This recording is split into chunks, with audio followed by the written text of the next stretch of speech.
Mis muy apreciados patrocinantes de este apartado rincón del espacio-tiempo cibernético, donde siempre encontrarán un canal de comunicación totalmente libre e independiente.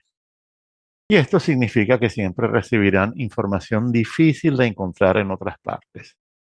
Hagan la prueba y se darán cuenta. Es más, los invito a comparar este video de hoy con cualquiera que trate el mismo tema. Hagan la prueba, yo los invito, de verdad. Y por favor, recomiéndenme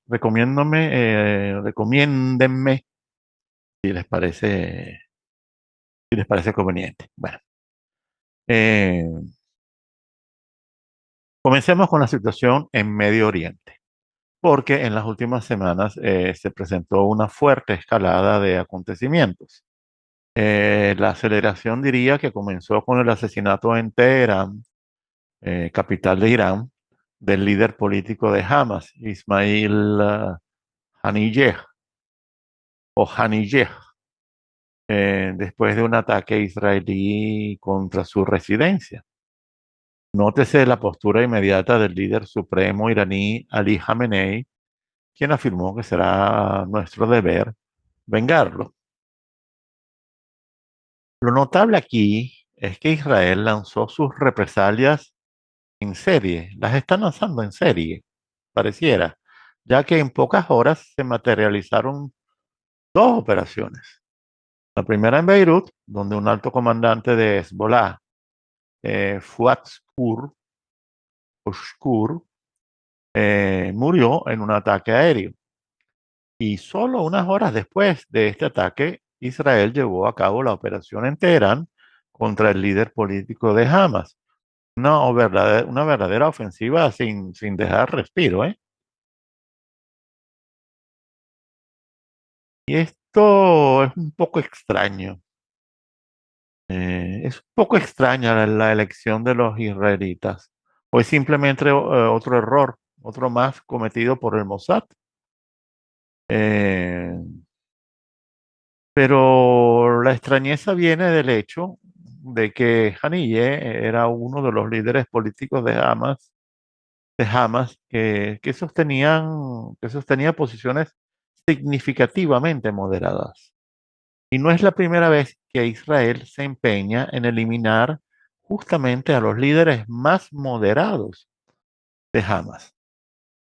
Recordemos también que en enero se produciría uno de los enfrentamientos políticos más importantes, donde, perdón, quise decir, uno de los atentados políticos más importantes, donde en otro acto terrorista con bomba en Beirut, asesinaron al líder de Hamas, Saleh al-Aruri, otro exponente de Hamas que sostenía posiciones moderadas.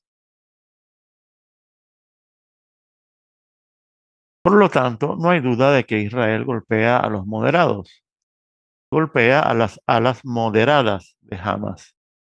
Eh, es posible que alguno de mis seguidores recuerde claramente aquel video publicado por Haaretz en el que se ve a Netanyahu declarando ante un comité del Parlamento israelí donde afirma que Hamas es un activo para Israel, en particular los sectores más extremistas, porque la existencia misma de posiciones irreconciliables que apuntan a la destrucción de Israel y que son llevadas a cabo por la parte más radical de Hamas, legitima a Israel para llevar a cabo toda una serie de operaciones militares de represalia y, por tanto, activan automáticamente las condiciones para que Israel continúe con este tipo de política.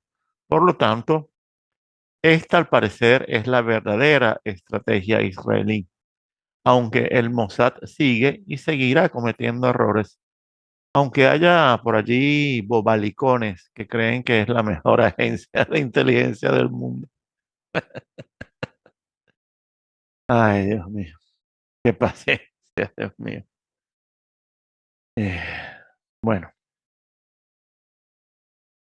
Además, ocurrió ese extraño episodio donde Hamas supuestamente mató a unos jóvenes, que por cierto eran drusos, que estaban jugando fútbol en la zona de las alturas del Golán, que es territorio sirio, aunque para variar fue anexado abusiva e ilegalmente por los sionacistas, con todo el apoyo de Occidente.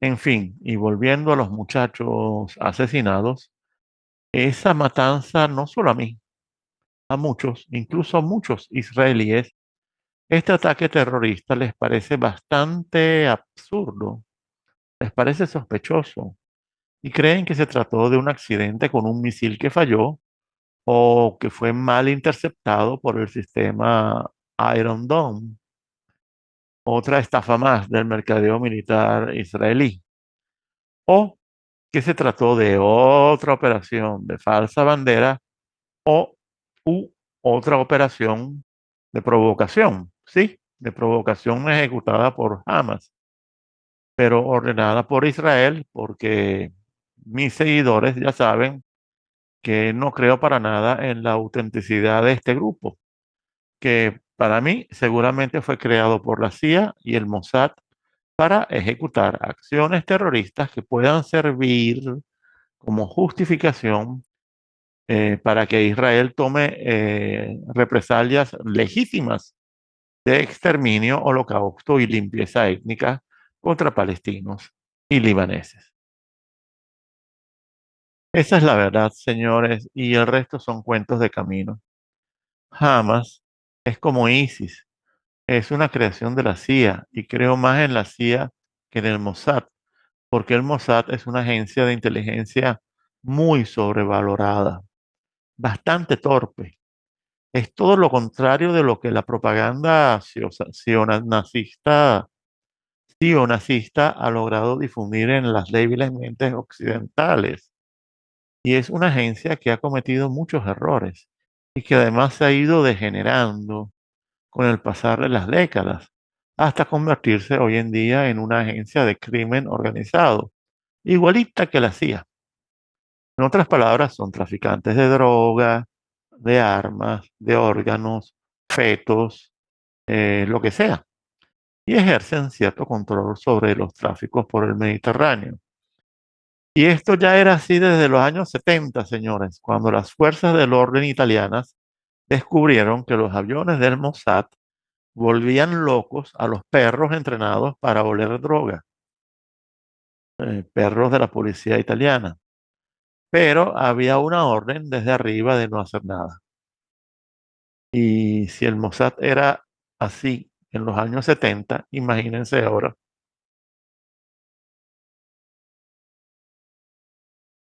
Ahora bien, hace como 3 semanas, el tradicionalmente fragmentado Frente Palestino se había reunificado gracias a la mediación china. Es decir, 14 grupos palestinos se habían reunido en Beijing para crear un frente común, para lograr mayor eficacia en la lucha política y diplomática de la causa palestina.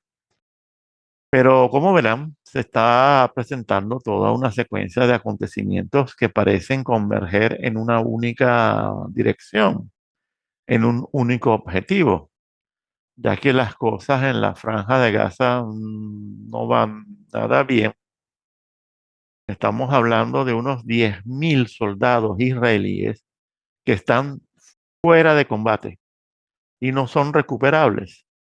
Esto incluye a muertos, mutilados, heridos, trastornados que no pueden ser recuperados porque son personas afectadas por el trastorno de estrés post-traumático, que es una neurosis de guerra muy insidiosa de la que salir es particularmente difícil, casi imposible. Así que la solución final de Israel en Gaza tiene un precio muy alto. Y lo peor es que Netanyahu es incapaz de salir de este punto muerto. Y probablemente, desde su punto de vista, la única salida sea el dar una patada a la mesa e invertir la situación, lanzando nuevas provocaciones, cada vez más provocaciones que tarde o temprano obligarán a Irán a reaccionar con fuerza y lo obligarán a lanzar una represalia que podría ir más allá de cierto nivel y tal vez implicar, qué sé yo, la muerte de un centenar de civiles, un hecho realmente grave. Y ese sería el momento en el cual Israel respondería en forma masiva, tan masiva que sería capaz de coaccionar, es decir, de dejar a los Estados Unidos sin otra alternativa que la de intervenir ellos también directamente. Y en todo caso, enviar ya la ya habitual montaña de dólares que ya imprimen a diario. Y también una gran cantidad de armas. Por ejemplo, versiones actualizadas del cazabombardero F-15 cuya venta ya ha sido aprobada.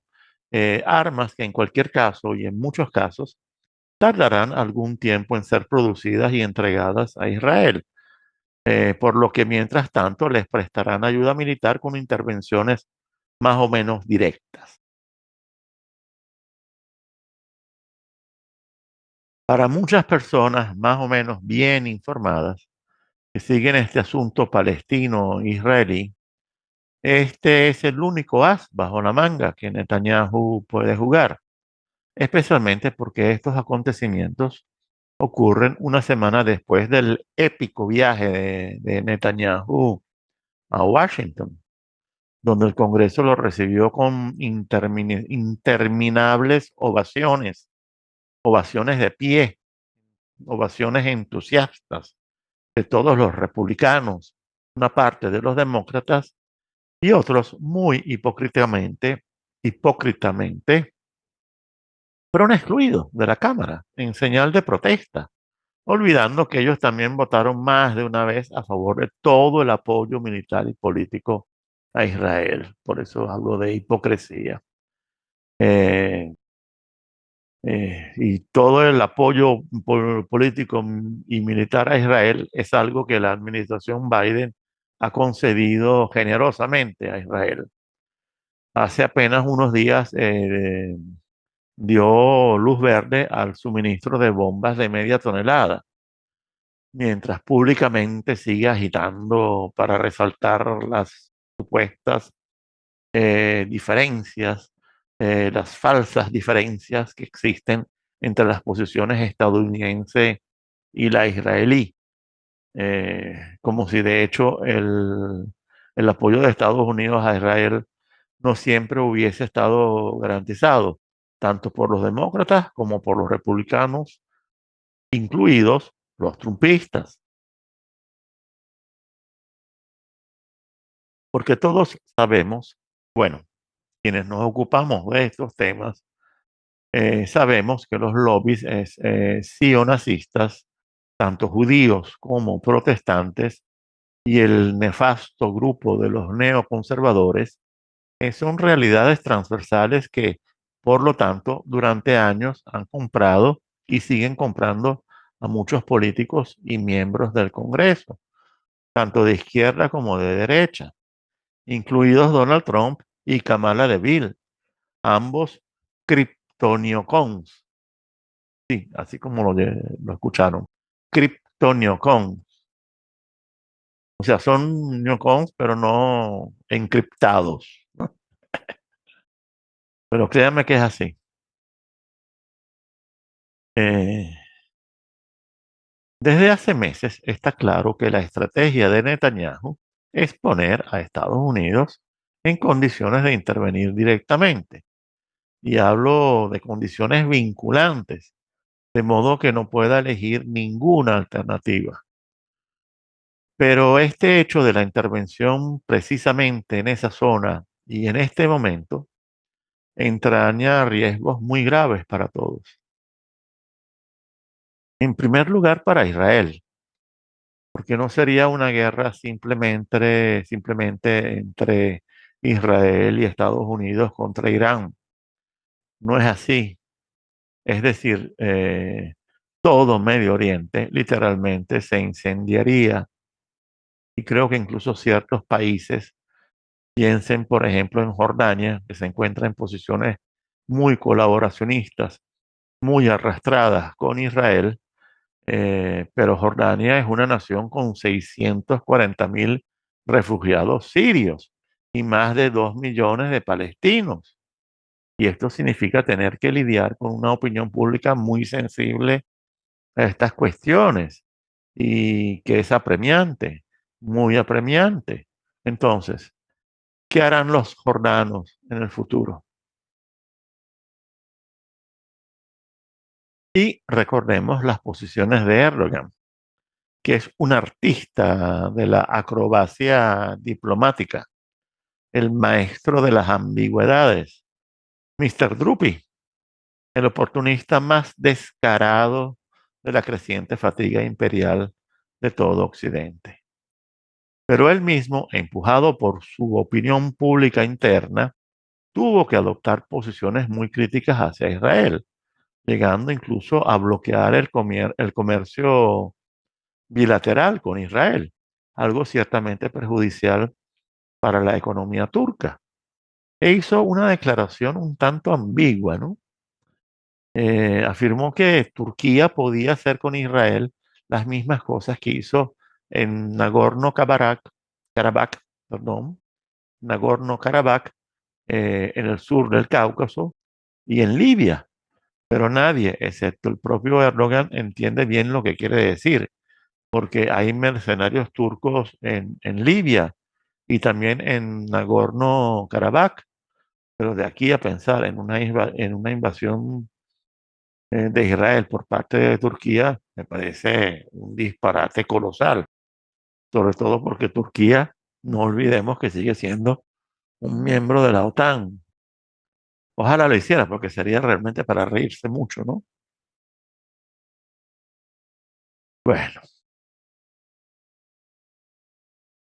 aquí nunca debemos olvidar que el líder supremo iraní, Khamenei, dijo que es nuestro deber vengar la muerte de Haniyeh y prometió vengar eh, todos los ataques propinados por Israel. Y en este caso, lo primero que tendrán que hacer es evitar dar señales de debilidad, porque si no reaccionan en absoluto, eso sería un signo de debilidad y por lo tanto una incitación automática a Israel a hacer más y por lo tanto ir hacia una escalada eventualmente o seguramente, pero hacia un abismo, ¿eh? Por lo tanto, Netanyahu se encuentra en una situación de dilema con respecto a Irán en este momento, aunque se trate de un falso dilema. Porque si Irán no reacciona para los integrantes de su gobierno ultra neocon, eso significa debilidad. Por lo tanto, Netanyahu levantará la apuesta atacando de nuevo. Y si Irán reaccionase, pues con mayor razón levantará la apuesta atacando de nuevo. Por lo tanto, se trata de un falso dilema, banalmente falso. Lo único seguro es que Netanyahu deberá atacar de nuevo, tarde o temprano, y con fuerza creciente, porque después las respuestas de Irán no serán represalias moderadas y perfectamente calibradas como la que lanzó en mayo en respuesta al ataque israelí a la oficina consular iraní en Damasco. Esto se puede descartar de uno, porque durante esa represalia, que yo llamo la represalia más educada de la historia militar, Irán de todas maneras logró su objetivo de hacerle saber a Israel que era perfectamente capaz de, de perforar las defensas israelíes, a pesar de un despliegue defensivo tan imponente en el que también estaban Estados Unidos, Inglaterra y los sirvientes jordanos. Un ataque que además había sido ampliamente anunciado con la mayor corrección, con drones que partieron de Irán y tardaron 9 horas en llegar a Israel, por lo que eran perfectamente visibles desde todos los radares detectores de misiles en todo el Medio Oriente. Eh, por lo tanto, ante un ataque muy distinto a ese, supongamos un ataque repentino que tal vez implicaría el uso de los misiles y drones más valiosos que posee Irán y que tendría que coordinarse sobre todo con Hezbollah, que también está llamado a tomar represalias por lo sucedido y posiblemente se llamaría también a un tercer actor, que podría ser Irak. Y aquí habría que tener mucho cuidado con lo que sean capaces de hacer las milicias chiitas iraquíes, que son muy numerosas y muy agresivas. Y por el momento dejemos a un lado a Siria y a Yemen, ambos ayudados por Rusia y China, que son dos guerreros dispuestos a saltar a la arena en caso de necesidad. Y obviamente habrá que seguir con atención los posibles movimientos de Egipto y Turquía, y también los de Argelia, ¿eh? Y ahí está todo el Kurdistán, que sin embargo estaría del lado de Estados Unidos e Israel. Y en ese momento la situación se volvería muy peligrosa para Israel. Y en el caso de que hubiera un ataque tan poderoso, concéntrico, coordinado y simultáneo, creo que en ese momento sin duda alguna intervendrían los Estados Unidos. Y esto debería obligar a Irán para que lance una represalia asimétrica y posiblemente aplicando alguna modalidad de guerra irrestricta, que de paso es una doctrina china, tal vez con diferentes métodos para atacar diferentes objetivos, para que Israel comprenda mejor que Irán es capaz de golpearlo donde más le duele, con o sin los Estados Unidos, o sin los Estados Unidos cubriéndole las espaldas. Y para lograr eso, una demostración impresionante, pero sin exagerar, sería suficiente por los momentos. ¿Cómo abre boca?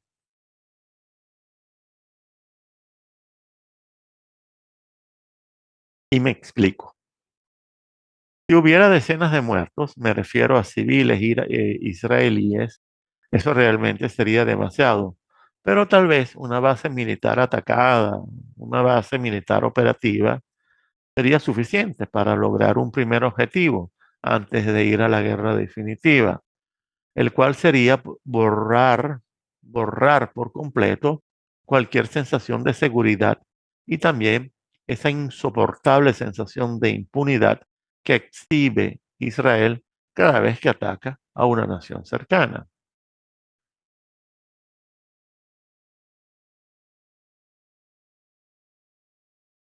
Esto es algo que Israel viene haciendo desde hace algún tiempo y alimenta una sensación de impunidad que es muy peligrosa para el propio Israel, porque hasta hace unas décadas la brecha en términos de capacidad militar, tecnológica y el apoyo político del que gozaba Israel había impuesto un gran respeto contra sus enemigos, porque en aquel momento la ventaja israelí era insalvable y por lo tanto la capacidad de los enemigos para infligir un daño considerable a Israel era muy limitada. Pero hoy en día, especialmente después de lo que hemos visto en Ucrania, la situación ha cambiado sustancialmente. Y así lo informó un general, Aviv Kochavi, es jefe del Estado Mayor del Ejército israelí, y lo explica en un plan militar llamado Programa Plurianual Momentum, que ya está siendo aplicado. Kochavi, en resumidas cuentas, advierte que la posición militar de Israel se ha deteriorado porque tecnologías que antes solo estaban en posesión de Israel, ahora también están a la disposición de sus enemigos. Por ejemplo, Irán dispone de misiles hipersónicos, mientras que ni Estados Unidos ni Israel tienen alguno. y faltan años para que los tengan, se los digo yo. Y este fenómeno yo considero que se trata de la verdadera democratización del poder. Olvídense de la democracia política. La democracia del poder militar va a ser la verdadera clave para que muchos países otrora débiles al fin puedan independizarse. Vean lo que está pasando en África, por ejemplo. Y este es el resultado de que ya no existen guerras fáciles de combatir. Señores, escuchen atentamente. Hoy en día, un ejército convencional, por más poderoso que sea, no podría vencer eh, si tiene que enfrentar una guerra asimétrica e irrestricta de base popular. Una guerra como la de Vietnam, pero potenciada por la tecnología digital, la informática cuántica y la inteligencia artificial aplicadas a la comunicación, detección, reconocimiento, seguimiento, perfilado, sigilo y precisión del armamento. Armamento que hoy en día está al alcance de todos, especialmente de la alianza que aceleradamente se está formando y consolidando en el llamado Sur Global contra el putrefacto Occidente liberal y sus fuerzas armadas corruptas, obsoletas y mal preparadas. Eh, lo que ocurre en Yemen, que no obstante los bombarderos masivos que ha recibido por parte de los Estados Unidos y sus siervos ingleses y saudíes, no obstante esos bombardeos realmente masivos, todo eso ha sido como fumigar una nube de mosquitos con un cañón de 155 milímetros. De hecho, y da hasta risa, la Marina de los Estados Unidos, que se encuentra en este momento atravesando por grandes dificultades para poder mantener su flota activa. Ellos supuestamente tienen 300 navíos, deberían tener siempre 300 navíos listos para la acción, pero a duras penas logran, según las cifras oficiales, mantener activos 75 navíos. Pero las malas lenguas, o mejor dicho, las opiniones de los marinos que se expresan en ciertos foros avisan que la Marina de los Estados Unidos, si, lo máximo que puede mantener en actividad eh, zarpando son 50 o 60 naves de las 300 que tiene. ¿Por qué? Porque falta personal, falta mantenimiento, faltan repuestos. Es la peor crisis que ha sufrido la Marina en su historia moderna.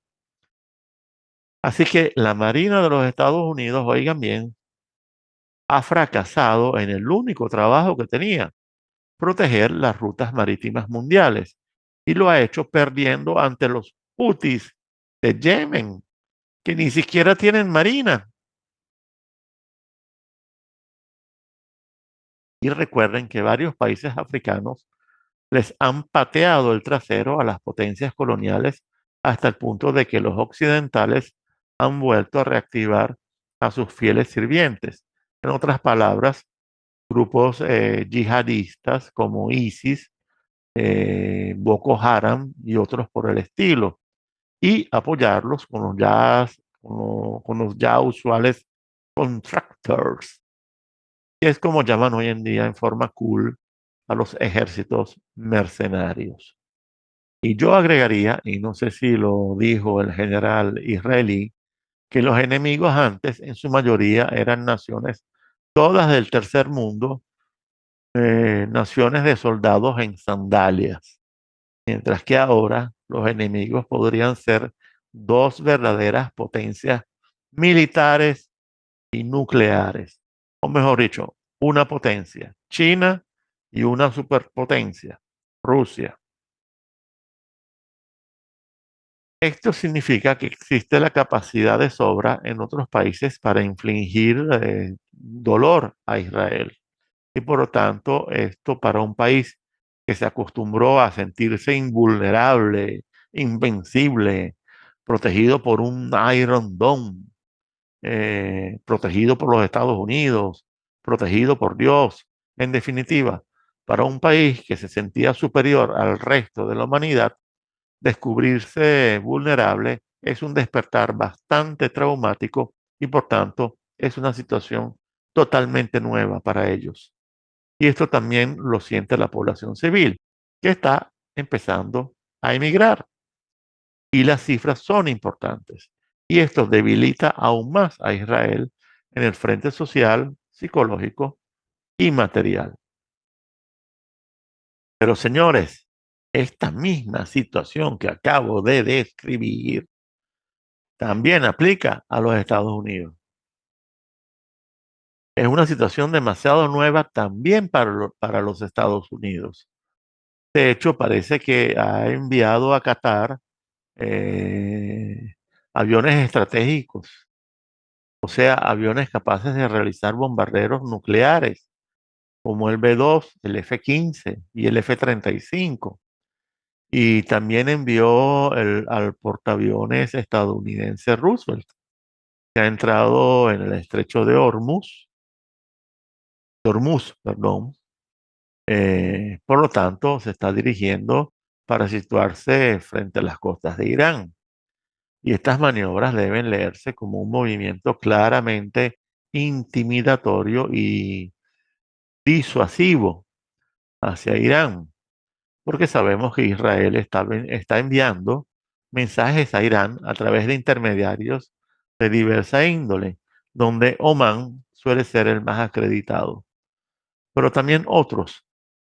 Está enviando, está mandando mensajes también usando otros países para tratar de presionar a Irán para que desista de lanzar una represalia. Y esto es algo absurdo, realmente ridículo. Es decir, atacas a un líder político en Teherán, a un líder de otro país, y luego esperas que Irán no haga nada. ¿Pero qué es esto? Por Dios.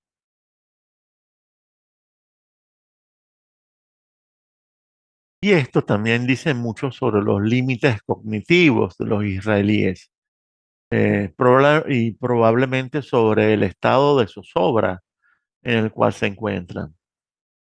Eh, Porque está claro que estamos ante personas muy desequilibradas mentalmente. Señores, escúchenlos, escuchen a los integrantes del gobierno, pero también escuchen a la población. Estamos hablando de un país que en estos momentos se encuentra con una abundancia o sobreabundancia de dementes, psicóticos y criminales desenfrenados que nadie había percibido antes, o por lo menos lo había percibido con tanta intensidad. Individuos que han perdido el sentido de la moral y el contacto con la realidad. Señores, Israel se encuentra realmente en plena fase delirante. Sin embargo, todavía quedan algunos en Israel con los tornillos puestos. Todavía hay algunos políticos israelíes que piensan con razón que Irán va a intervenir. Y hay varias cabezas pensantes que creen que esas maniobras estadounidenses son una invitación a Irán a la moderación, porque Estados Unidos también está consciente de que Irán tendrá que reaccionar tarde o temprano, reaccionar de alguna manera. Eh, Aunque intentarán convencerlos de que lo hagan como lo hicieron la última vez, es decir, por una vía muy cívica y moderada. ¿Y por qué tanta precaución? Creo que toda esta apurada cautela se debe a otras razones, porque aquí nadie me puede quitarle la cabeza que la maniobra estadounidense es para fortalecer a Israel lo más rápido posible. porque ha llegado el momento de pensar que el ejército israelí, con el holocausto en Gaza, que dura ya más de 10 meses, ese ejército se encuentra desgastado, agotado e insatisfecho por haber perdido el prestigio y el respeto ante millones de personas en todo el mundo. Estamos hablando de un ejército que no puede soportar una guerra prolongada, porque nunca ha sido diseñado así, por diversas razones políticas y geopolíticas, ocultas y nucleares. Y por lo tanto es un ejército que depende en gran medida de los reservistas. Y esto representa una pesada carga económica y social para el Estado, que también atraviesa un mal momento económico y, sobre todo, tiene que enfrentarse a un país profundamente descontento, una nación tan fragmentada y desprovista de cohesión social como lo es el archipiélago tribal israelí. Por lo tanto, las caras guapetonas, el estilo gangsteril de Netanyahu y esas declaraciones altisonantes, como si fuese el dios del trueno, pues son un teatro, de paso mal actuado y bastante fuera de lugar, porque al contrario, Israel debería tener cuidado, porque pronto podría encontrarse contra las cuerdas si Estados Unidos no interviene con velocidad y eficacia y sin cometer errores.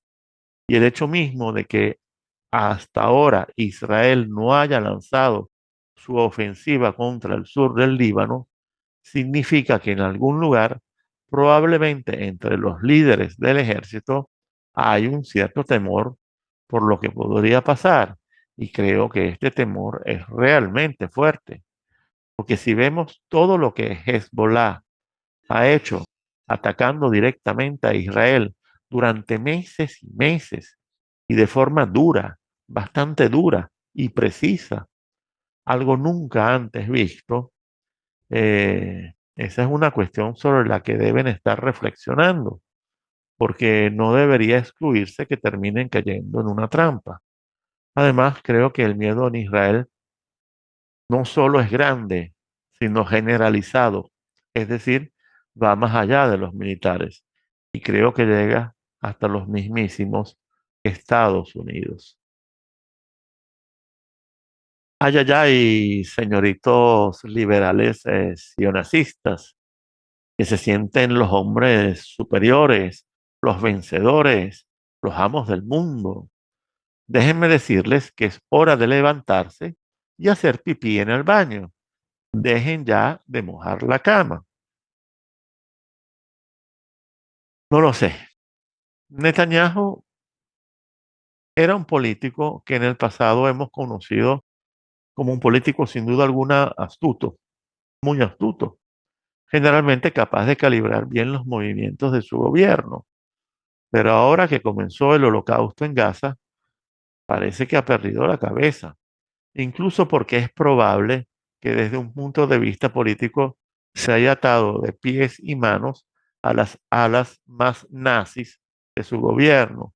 Y esto también por razones muy concretas para escapar a las órdenes de detención por diversos cargos de corrupción que le esperan y que en caso de concluir el conflicto probablemente se desencadenarían inmediatamente contra él, porque hay demasiada gente en Israel que quiere verlo tras las rejas.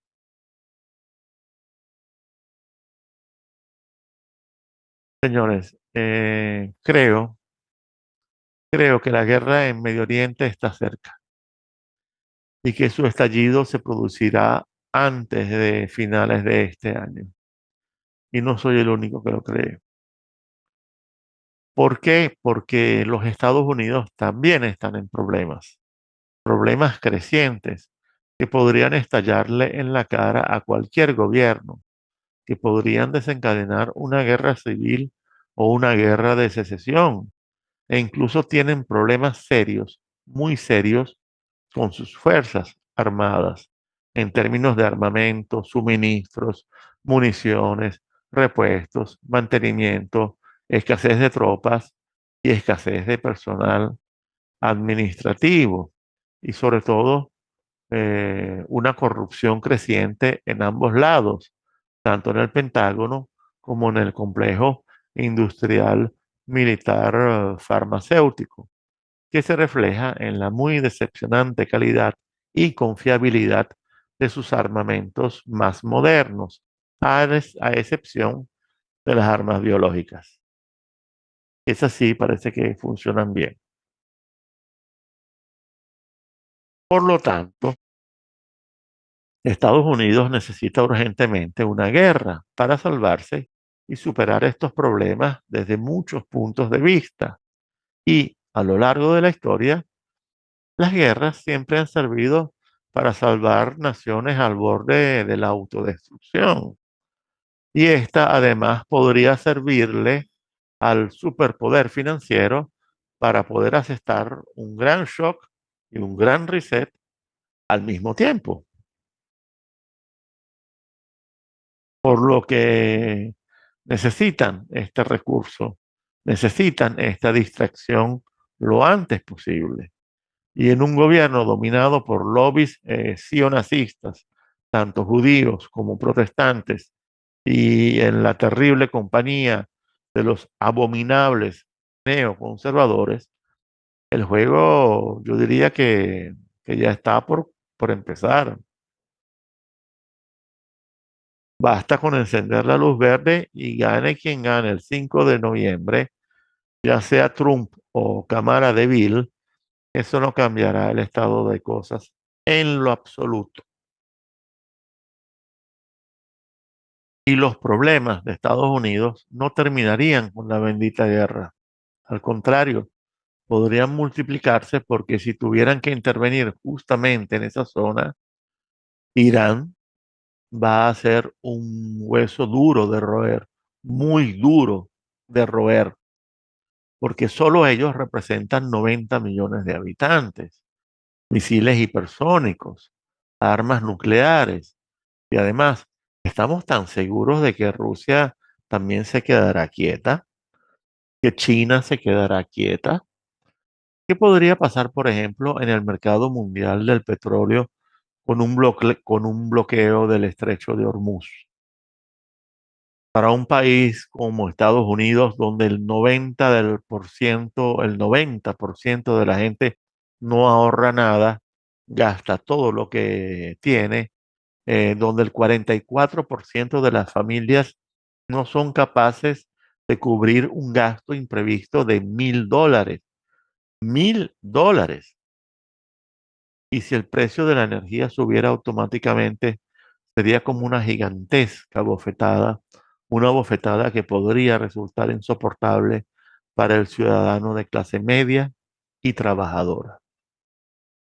Y ya hemos visto que Estados Unidos ya tuvo problemas en este sentido, cuando a raíz del conflicto ruso-ucraniano, los precios de la energía comenzaron a subir, lo que obligó a Estados Unidos a recurrir a su reserva estratégica para calmar los precios en el mercado y aún así contrarrestar las presiones inflacionarias no fue algo fácil, no fue nada fácil. También porque Arabia Saudita y Rusia estaban recortando la producción y el precio no dejaba de subir. Y si hubiese ocurrido un bloqueo del estrecho de Hormuz, a través del cual pasa el 30 a 40% del petróleo mundial, podemos imaginar cuán fuertes habrían sido los estallidos inflacionarios. Así que sigamos atentos, porque no hay duda de que un conflicto muy serio en esa zona podría surgir en cualquier momento. Así que habrá que permanecer en guardia a pesar de la táctica de la espera. La espera. La bendita espera forma parte de una táctica iraní para erosionar los nervios de Estados Unidos y su siervo Israel. Espera que también tiene sus aspectos técnicos relacionados con el consumo eléctrico en unidades móviles de radar que usan bancos de baterías. Pero lo peor es el aspecto psicológico de la espera y el nerviosismo creciente que alimenta. Así que también habrá que tomar en cuenta este factor, porque no hay duda que los iraníes atacarán cuando les dé la gana. Es más, en este momento los apurados son los israelíes y los estadounidenses. Los iraníes los pueden esperar. Se podría decir que los pueden esperar en la bajada, como se dice popularmente. De verdad, los iraníes atacarán cuando les dé la gana, no cuando lo necesiten Estados Unidos e Israel. Nunca, pero nunca hacer las cosas como el enemigo espera que las hagas, o cuando espera que las hagas de cierta manera o en determinado momento. Por cierto, este factor afecta no solo a los militares, sino a una población civil al borde de un ataque de nervios, a una población civil en creciente descontento, no solo por la vergüenza mundial de la repetición del holocausto, con especial énfasis en la vuelta a la matanza de los inocentes, la matanza de niños. Otro factor que los sionazistas creen que acelerará la llegada de su Mesías, así como lo oyen. Mis queridos patrocinantes, hace 12 días el profesor John Mearsheimer, máximo exponente de la Escuela Realista de Relaciones Internacionales, hablando en el programa Judging Napolitano, cuyo enlace encontrarán abajo en el texto descriptivo, aclaró cuáles son los 4 factores que ponen a Israel en un callejón sin salida e incluso en riesgo de guerra civil. Y con extraordinaria claridad, él explica la situación y el callejón sin salida en el que se han metido los Estados Unidos también y sus colonias de la Unión Europea también, al apoyar incondicionalmente al régimen sionacista de Tel Aviv y su solución final contra Palestina. Mearsheimer recalca varias veces que Israel está realmente en un gran problema y lo más importante, no tiene salida. Y a continuación pasa a describir 4 puntos. Número 1, no lograron derrotar a Hamas en Gaza y no lo lograrán. Número 2, están atrapados en Gaza. De hecho, esa es la situación preocupante para Israel. Están empantanados en Gaza. Y esto recuerda que en 2005 se encontraron en una situación parecida, porque Gaza es un avispero y tuvieron que huir. Y ahora, 20 años después, cayeron en la trampa de nuevo y sin obtener el objetivo principal otra vez. Número 3, no tienen medios significativos para una solución militar contra Hezbollah. No pueden derrotar a Hezbollah. En cuanto a Irán, si van a la guerra contra Irán y lanzan muchos misiles y cohetes y ataques aéreos, eso causará mucha destrucción, pero esos ataques terminarán por unir a la gente, por magnetizar al pueblo iraní, que es uno de los puntos débiles de ese país, falta de unión.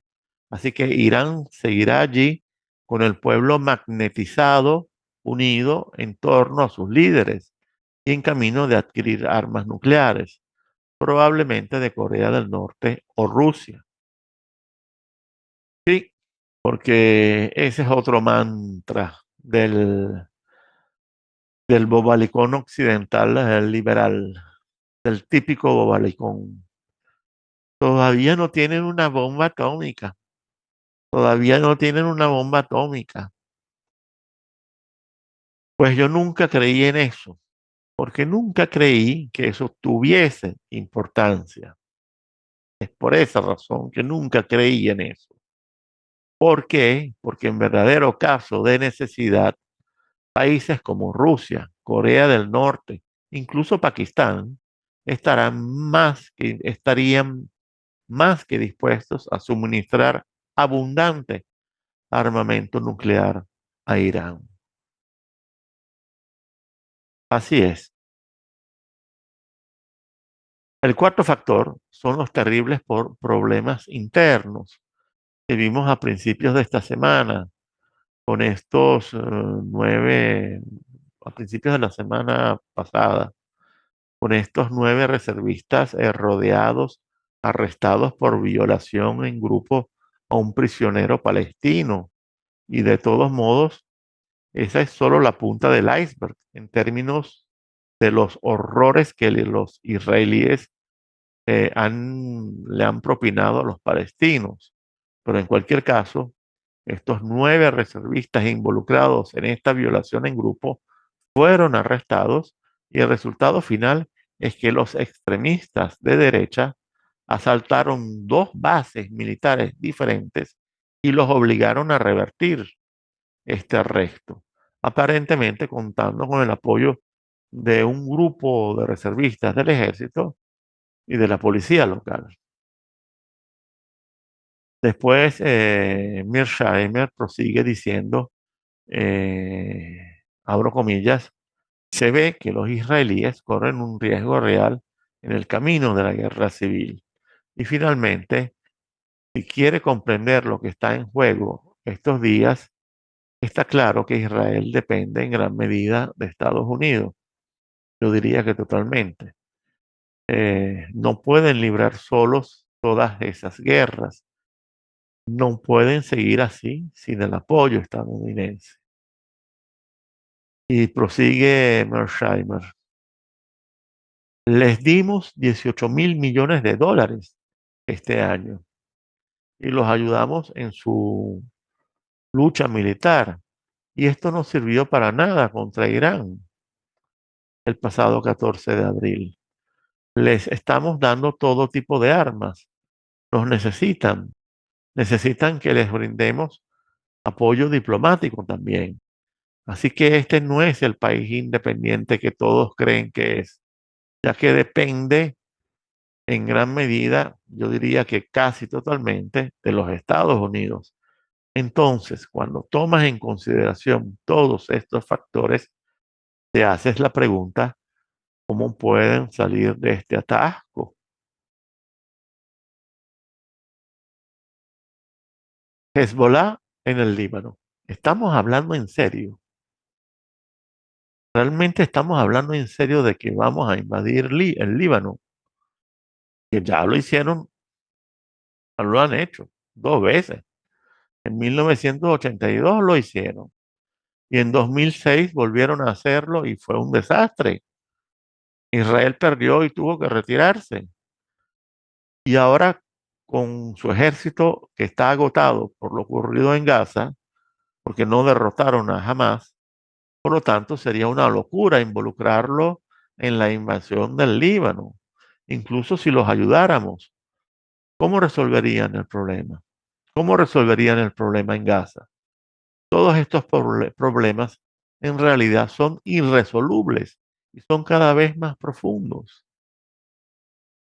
Bueno, amigos, estas son las palabras del profesor John Mearsheimer, uno de los pensadores más respetados en el mundo, que se distingue sobre todo por su admirable independencia de criterio e independencia política, algo cada vez más difícil de conseguir entre gente preparada, entre académicos y entre profesores universitarios. Y llegado a este punto, quisiera concluir el video con broche de oro. Como decían en mis tiempos cuando aún volaban los pterodáctilos.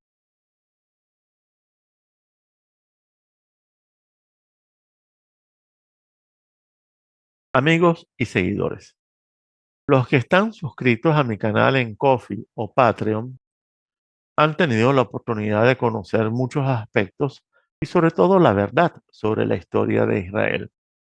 En una serie titulada La Guerra del Templo, la cual consta de 19 videos, cuya visión permite al afortunado patrocinante alcanzar cierto grado de claridad que le permite comprender mejor qué es lo que ha pasado, está pasando y seguramente pasará en el Medio Oriente. Y dentro de esos países está desde luego Israel, un país que es producto de una operación siniestra denominada sionismo, supuestamente un movimiento nacionalista cuyo objetivo logrado, fue la creación de un hogar nacional judío, un país donde pudieran reunirse y sentirse protegidos. Pues bien, hasta aquí la historia oficial, pero lo que la gente no sabe es que realmente el sionismo fue una operación internacional financiada por los mismos banqueros y magnates judíos que contribuyeron al lanzamiento político de un personaje que se llamaba Adolf Hitler y que contribuyeron también para sus diversas campañas electorales hasta que al fin conquista el poder en 1933. Y esta gente que hizo tal cosa realmente no son judíos, se hacen llamar judíos, pero no lo son, porque son sionistas. Y lo peor de todo, no es que no sean judíos solamente, es que uno de sus objetivos es la destrucción de las tres religiones abrahámicas, a saber, el mismo judaísmo, el cristianismo y el islam. Por lo tanto, un sionista no solo no es un judío, es un enemigo jurado del judaísmo, hasta el punto de que también idearon y apoyaron el holocausto, el primer holocausto, o sea, el exterminio de 6 millones de judíos durante la Segunda Guerra Mundial. No solo para comenzar el exterminio de esa religión, sino para callarle la boca para siempre a cualquiera que osara criticar cualquier cosa acerca del judaísmo y poderlo difamar calificándolo de antisemita. Y de paso, crear en todo el mundo la mala conciencia, la vergüenza y el sentimiento de culpa que facilitaron notablemente la creación del Estado de Israel luego de la Segunda Guerra Mundial, logrando de paso que el recuerdo del holocausto lo convirtiese en un país intocable, porque ¿quién podría atreverse a criticar a las víctimas de semejante atrocidad? Más bien había que admirarlas y ayudarlas, y eso fue lo que se hizo. Pero entonces surge la pregunta, si los sionistas deseaban tanto exterminar a todos los judíos, además de los cristianos y los musulmanes, ¿por qué crear un país para protegerlos? Ay, Dios mío. Pues la verdad es que los sionazistas que crearon Israel lo hicieron para juntar la mayor cantidad posible de judíos y si es posible a todos los judíos del mundo para facilitar su eliminación. Y también porque ellos creen que eso servirá para acelerar la llegada del final de los tiempos, en donde, cumplida la construcción del tercer templo en la explanada del monte y la destrucción de los dos templos islámicos que se encuentran allí, finalmente se presentará el supuesto Mesías judío, que al fin y al cabo será el anticristo. Pero el otro objetivo muy importante de la creación de Israel es que deberá servir, llegado el momento preciso, de instrumento de destrucción para todo el Medio Oriente y ser capaz de dar inicio al Armagedón.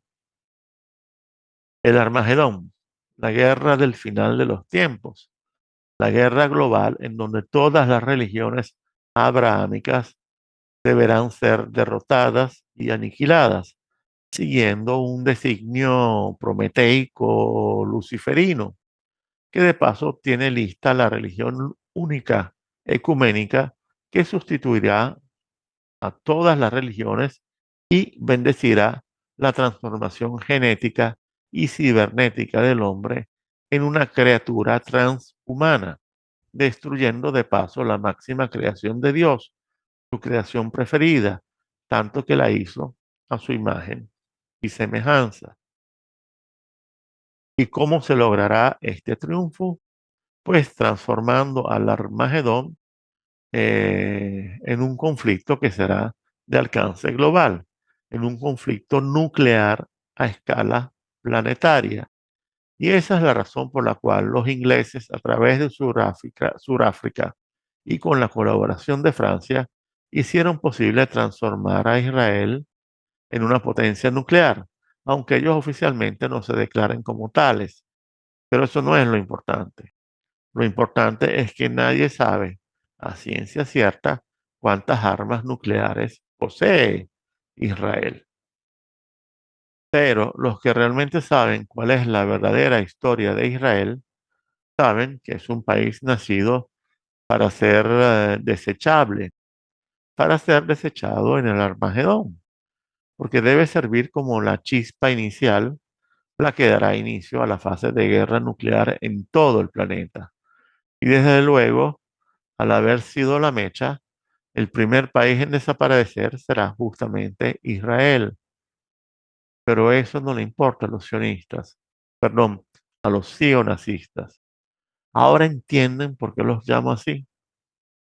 Eso no le importa a ellos, porque ellos odian a Dios, están con Lucifer y desean acabar con la mayor parte de la humanidad para luego transformar a los sobrevivientes en una nueva criatura, una creación distinta a la amada por Dios, que de paso serán varias criaturas, desde el verdadero superhombre hasta homúnculos que estarán en la parte más baja de la escala social y serán esclavos, no tendrán nada, pero serán felices.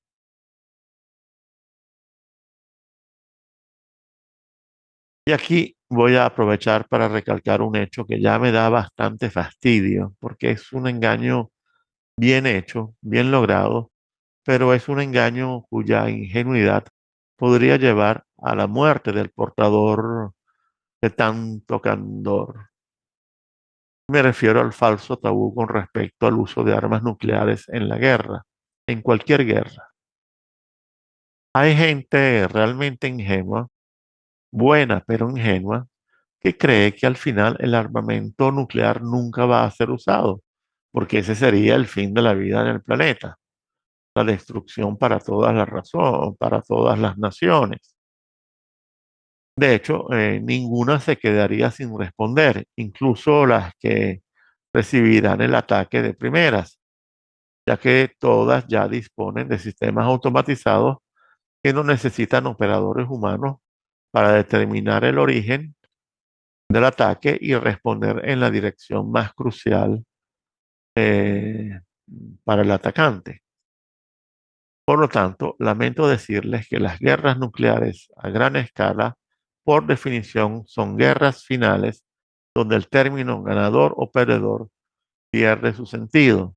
Por lo tanto, lamento decirles que ese armamento va a ser utilizado en su totalidad, porque fue construido precisamente para ser lanzado y ser usado en una guerra final, en una guerra sin mañana. Quienes ordenaron su construcción de primeros, los Estados Unidos, hicieron un pacto prometeico que nunca han debido hacer, que nunca ha debido hacer ningún ser humano, porque lleva inevitablemente hacia la destrucción irreversible del mundo. En algún momento lanzaré un video sobre el tema, pero tengo otras prioridades. Solo les adelanto que las famosas palabras de Robert Oppenheimer después de la explosión de la Trinidad, el nombre no les dice algo, eran y siguen siendo ciertas. Trinidad, en inglés Trinity, era el nombre de la primera bomba atómica. Eh, un nombre también escogido, ¿no? Eh, la primera bomba atómica, la primera en el mundo, que fue detonada en un polígono experimental ubicado en el estado de Nevada, en los Estados Unidos. Oppenheimer recordó que al presenciar el tremendo poder desatado por esa explosión, afloró en su mente una frase del Bhagavad Gita, texto sagrado hindú, que dice: ahora me he convertido en muerte, la destructora de mundos. Y esto no es una metáfora, es revelación, iluminación en el sentido más brutal, miniaturización de lo humano, maximización de las energías que van de lo elemental a lo cósmico. Todo eso pasó y pasará durante la próxima destrucción del planeta. Lo que pasa es que para poder fabricar el primer artefacto nuclear con éxito, se hizo un pacto que nunca debió realizarse, que es un pacto ocultista alquímico, para que la serpiente permitiera que se revelara la solución a un problema planteado por el físico italiano Enrico Fermi. Lamentablemente, ese pacto fue como volver al escenario de la caída, en donde la serpiente, que en el cristianismo sustituye al Prometeo griego, le entrega al hombre un conocimiento que lo podría igualar a Dios en su capacidad de destruir y crear materia y de transformar al hombre en otra criatura, una criatura transhumana. Y ambas cosas, tanto el átomo como el hombre, son creaciones de Dios. Por eso se afirma que esos conocimientos permiten que el hombre se iguale a Dios, y ambos conocimientos derivan del secreto alquímico. Eh, Secreto que es bastante hermético, particularmente hermético, y debe ser así justamente para evitar que lo pueda entender un no iniciado. Pero al fin y al cabo, la física nuclear, la física del átomo, es alquimia pura, porque logra la transmutación de la materia. Y la ingeniería genética es química, bioquímica aplicada. Y la química es como hoy llamamos a la alquimia, solo que se ejerce públicamente mediante una licencia que se llama ciencia, que permite obtener muchas cosas buenas, pero también muchas cosas malas. Por eso, esa licencia no debería ser ilimitada, debería ser controlada y confinada por la moral para poder proteger la integridad de la obra de Dios, que es obra sagrada, porque los únicos que desean manipular lo sagrado son los enemigos de Dios, que son muchos, y todos son comandados por Lucifer, porque no se trata solamente de satanistas. Están los talmudistas, los cabalistas, los sionazistas, en general los ocultistas que practican rituales de alucinación, maldad, violación, sufrimiento, sangre y muerte, o practican cualquier clase de magia negra, todo con el fin de adquirir algún poder no humano, un don preternatural. Todos ellos tienen como comandante supremo a Lucifer, el ángel caído, aquel que en Grecia se llamaba Prometeo. Y la otra razón por la cual no se debía dar ese pacto ocultista alquímico es que al celebrarse, ipso facto, se activaría una cuenta regresiva imparable que garantiza que el Armagedón terminará en guerra nuclear global, por lo tanto en un exterminio masivo donde los más desafortunados de todos serán los sobrevivientes. De allí la necesidad urgente de ir a un juicio final, que limpie, purifique y cambie al mundo e inicie un nuevo ciclo cósmico en el sentido original que Dios le otorgó, en el sentido del logos, en el sentido del verbo. Porque, disculpen, no quiero asustar a nadie. No se trata de que el mundo va a explotar, el planeta va a explotar. Simplemente un nuevo ciclo histórico que es realmente un nuevo ciclo cósmico, es lo que va a ocurrir, ¿no? El mundo tal como lo conocemos, este mundo que ya se encuentra totalmente dominado por el mal, va a ser barrido, ¿verdad? Barrido por Jesucristo, que se va a presentar en determinado momento para zanjar el triunfo del bien, y a partir de ese momento termina, termina el sufrimiento y comienza el renacimiento. Se inicia un nuevo ciclo. Lo advierto porque no quiero que la gente caiga en pánico de que yo estoy anunciando un un final definitivo en lo absoluto. Bueno, mis muy apreciados patrocinantes, hasta aquí me trajo el río. Les agradezco, como siempre, la atención hasta el final. Y por favor, cuídense y fortalezcan su conocimiento, su conciencia, su fe y su razón con una disciplina diaria de plegarias, meditaciones y reflexiones, y compártanlas con los suyos y con sus amigos. Y nos veremos pronto, muy pronto.